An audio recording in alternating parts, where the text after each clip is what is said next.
সবথেকে বড় খবর, ইতিমধ্যে পশ্চিমবঙ্গে রয়েছেন সাংসদ বিপ্লব কুমার দেব। দফায় দফায় কর্মীদের সঙ্গে বৈঠক এবং সভা। পশ্চিমবঙ্গে বিজেপির সাংগঠনিক চাঙ্গা করতে বিপ্লবই যথেষ্ট।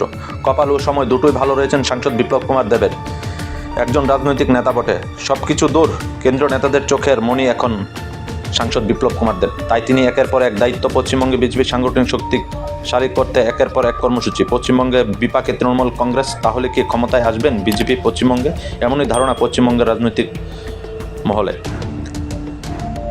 আপনাদের আবারও জানিয়ে রাখছি, এই মুহূর্তের সবথেকে বড় খবর, ইতিমধ্যে পশ্চিমবঙ্গে রয়েছেন সাংসদ বিপ্লব কুমার দেব। দফায় দফায় কর্মীদের সঙ্গে বৈঠক। পশ্চিমবঙ্গে বিজেপির সাংগঠনিককে চাঙ্গা করতে বিপ্লবে যথেষ্ট। কপাল ও সময় দুটোই ভালো রয়েছেন সাংসদ বিপ্লব কুমার দেবের।